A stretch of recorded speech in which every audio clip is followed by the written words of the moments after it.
नमस्कार दोस्तों आज हम बात करने के लिए आए हैं सेफ्टी टैंक के बारे में। ये बड़ा ही इंपॉर्टेंट टॉपिक है दोस्तों। सेफ्टी टैंक बनाते टाइम पे आजकल बहुत सारे लोग बहुत छोटी छोटी गलतियां करने लगे हैं और ये छोटी छोटी गलतियां आगे चल के आपको साल डेढ़ साल के अंदर ही बहुत बड़ी लगने लग जाएगी, क्योंकि दोस्तों ये छोटी गलतियां होने के कारण आपके घर में बहुत सारी दिक्कतें आ सकती है।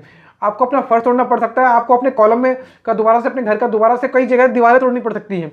तो दोस्तों इसलिए ये छोटी छोटी गलतियां सेफ्टी टैंक जब भी आप अपने घर के नीचे बना रहे हो तब बहुत ज़्यादा जरूरी हो जाता है कि सेफ्टी टैंक बनाते टाइम पे आप बहुत एक एक बात को ध्यान रख के बनाएं। हाँ, अगर आप सेफ्टी टैंक अपने घर से थोड़ा दूर बना रहे हैं, जो इस भी एरिया में आपका बिल्टअप एरिया है जो आपके घर का, उससे थोड़ा दूर बना रहे हैं, तब तो कोई दिक्कत ही नहीं है। जिन लोगों को सेफ्टी टैंक के बारे में पता ही नहीं है सेफ्टी टैंक होता क्या है, उनके बारे में भी अभी डिफाइन करूंगा सेफ्टी टैंक होता क्या है।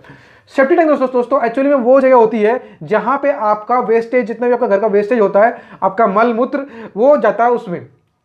और ये खासकर उन जगहों पे बनाया जाता है जहां पे सीवर लाइन, नालों का प्रबंध नहीं होता है, सरकारी सीवर लाइन और नालों का प्रबंध नहीं होता है, वहां पे खासकर लोग सेफ्टी टैंक का यूज करते हैं। और सेफ्टी टैंक के साथ साथ वहां पे सॉकपिट का भी यूज होता है। सॉकपिट के बारे में खैर किसी और दिन बात करेंगे, मैंने इसके ऊपर भी कई सारी वीडियोस बना रखी है सेफ्टी टैंक के बारे में और सॉकपिट के बारे में। अगर आपने उन वीडियोस को नहीं देखा तो जरूर देखिए, मैं उनका लिंक आपको आई बटन में वीडियो के एंड में जरूर दे दूंगा, आप वहां जाकर वीडियोस देख सकते हैं। आपको आई बटन में ऊपर है, वहां पे क्लिक करके आप नीचे देख सकते हो, मैंने वहां पे कई सारी वीडियो डाली हुई है सेफ्टी टैंक और सॉकपिट के ऊपर। मैं सीधा पॉइंट पे आ जाता हूं। सबसे पहली गलती कि जब भी आप सेफ्टी टैंक बनवा रहे हो तो वहां पे आपको किसी भी रूम, किसी भी कमरे के नीचे नहीं रखना। ना तो किसी बेडरूम के नीचे रखना, ना तो आपको किसी किचन के नीचे रखना है, ना ही आपको हॉल के नीचे रखना है। और दोस्तों ऐसे आपको किसी भी कमरे के नीचे नहीं रखना जहां आपका रेगुलर रहते हो। आपको ऐसी जगह पे रखना है जहां पे आपको या तो गेट का फ्रंट होना चाहिए वो, या फिर पोर्च एरिया होना चाहिए वो। इसका बेनिफिट क्या है, जब भी आपका सीवर लाइन भरेगा दोस्तों, जब भी आपका सीवर लाइन भरेगा तो यहां पे आप उसको बहुत आराम से साफ सफाई करवा सकते हो। वहां पे अगर आपको फर्श तोड़ना पड़ा थोड़ा बहुत तो तोड़ के फिर भी आप साफ सफाई करके फिर दोबारा रिपेयर करवा सकते हो जल्दी और आसानी से। वहीं पे अगर आपने किसी कमरे के नीचे या किसी बाथरूम के नीचे सेफ्टी टैंक को रखा तो वहां पे आपको दिक्कतें आ सकती है। क्या दिक्कत आ सकती है, जब भी वो भरेगा तो आपको, जब वहां का फर्श तोड़वाओगे तो उस कमरे का जितना भी आपका लुक होगा दिखने में, वो सब कुछ खराब हो जाएगा।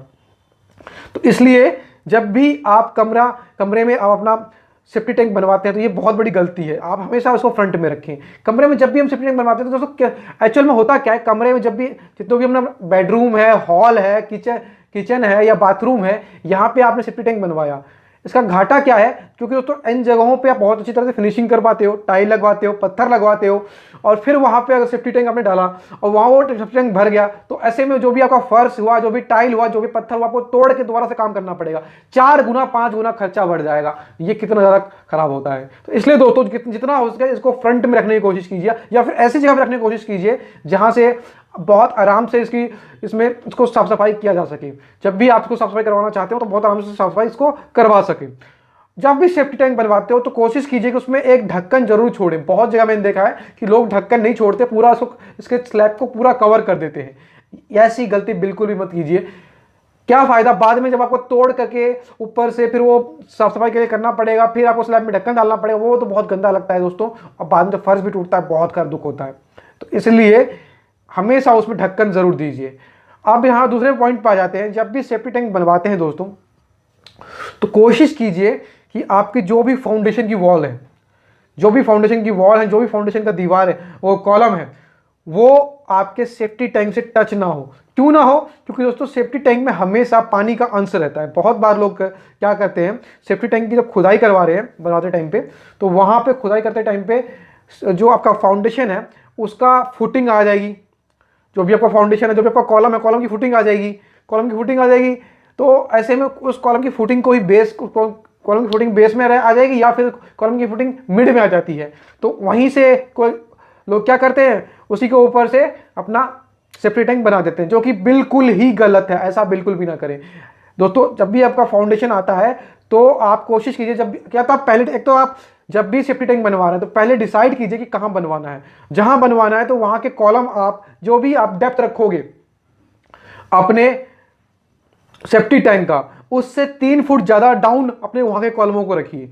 क्योंकि दोस्तों सेफ्टी टैंक में हमेशा पानी रहता है। अगर वही पानी आपके जिस भी जगह पे लगेगा, पानी दोस्तों किसी भी जगह पे लगता है, चाहे आपके ब्रिक वर्क में हो, चाहे आपका आरसीसी वर्क में हो, चाहे आपका पीसीसी वर्क में हो तो धीरे धीरे धीरे वो खराब करता जाता है। इस बात का ज़रूर ध्यान रखें कि पानी जितना कम हो सके कम लगे आपके वॉल पे, दीवार पे, फुटिंग पे, कॉलम में। तो इसलिए कॉलम का जो आपका फुटिंग है उसका जो डेप्थ है वो आपका कम से कम और 3 फुट डाउन होना चाहिए। इस बात का जरूर ध्यान रखें, ये बहुत इंपॉर्टेंट है कि आप आपका ध्यान नहीं रखते हैं तो ये ऐसे कुछ ही टाइम के बाद आपका वो उस जगह का कॉलम खराब होने लग जाएगा, कुछ ही टाइम के बाद वो कॉलम झड़ने लग जाएगा।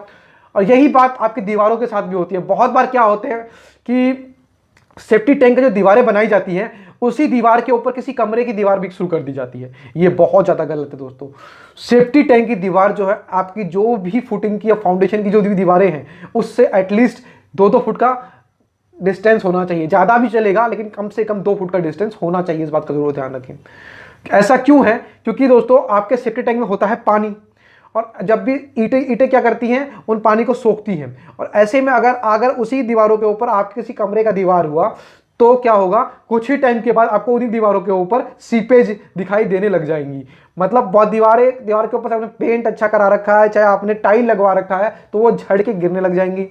वो क्योंकि दोस्तों जो पानी है वो धीरे धीरे ईंटों के साथ लगती हुई ऊपर की तरफ जाती रहेंगी और वो दीवार आपका कुछ ही टाइम के बाद खराब दिखने लग जाएगा। और इसको आप कितना भी रिपेयर करवा लीजिए, कितना भी कुछ करवा लीजिए, ठीक नहीं होने वाला, क्योंकि आपने जो अपनी दीवार है वो आपने सेफ्टी टैंक की दीवार के ऊपर कर रखी है। इसलिए ये बात बहुत इंपॉर्टेंट है, इसको जरूर ध्यान रखें। ये छोटी छोटी बातें होती हैं कि वो लोग बहुत ज़्यादा भूल जाते हैं। खासकर यहाँ मैंने बोला ये दीवार वाली कॉन्सेप्ट मैंने देखा अक्सर कि बहुत बार लोग दीवार के ऊपर ही दीवार शुरू कर देते हैं। मतलब जो भी सेफ्टी टैंक की दीवार है उसके ऊपर ही कमरे का दीवार या फिर बाथरूम की दीवार या फिर जो भी दीवार है वो उसके ऊपर शुरू कर देते हैं। ऐसी भूल गलती से भी ना करें। और ये कॉलम वाली बात भी है कि इसका फुटिंग का डेप्थ आपको हमेशा पहले ही डिसाइड कर लीजिए कहाँ पे सेफ्टी टैंक आएगा और उसका जो भी आपका कॉलम का डेप्थ है वहाँ पे वो आप 3 फुट ज़्यादा रखिए और वहाँ पे आप अच्छी तरह से वाटर प्रूफिंग करवाइए।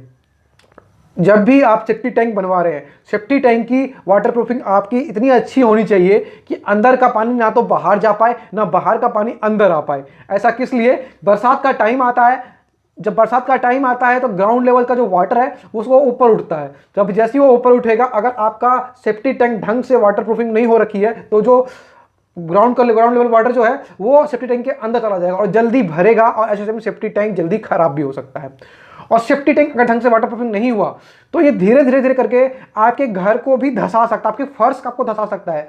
जो भी आपके घर का फर्श है वो भी धंस सकता है।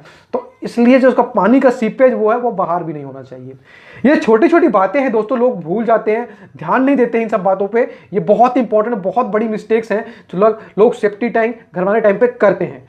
तो इन बातों को जरूर ध्यान रखें जब भी आप सेफ्टी टैंक बनवा रहे हैं। तो चलिए दोस्तों वीडियो समाप्त करता हूं, लेकिन वीडियो समाप्त करने से पहले अगर वीडियो अच्छी लगी हो तो वीडियो को दोस्तों लाइक जरूर कर दें। आपका हर एक लाइक हमें मोटिवेट बहुत करता है। और दोस्तों वीडियो पे नए हैं या हमारे चैनल पे नए हैं, पहली बार आ रहे हैं और पुराने भी हैं, कई बार वीडियोस देखते हैं सब्सक्राइब नहीं करते हो दोस्तों, फटाफट से सब्सक्राइब जरूर कर दो। जो नए हैं, चाहे पुराने कंटिन्यू वीडियो देख रहे हो या पहली बार आए हो तो सब्सक्राइब जरूर कर दो। ऐसी बहुत सारी नॉलेजफुल वीडियो है घर बनाने जुड़ी हुई, वास्तु से रिलेटेड मैं बहुत सारी वीडियो दे रखी है मैंने। सेफ्टी टैंक वास्तु के अकॉर्डिंग किस डायरेक्शन में बनाना चाहिए इसके ऊपर वीडियो बना रखी है। अगर वीडियो नहीं देखी है उसका लिंक भी मैं आई बटन में जरूर दूंगा, देखिएगा जरूर।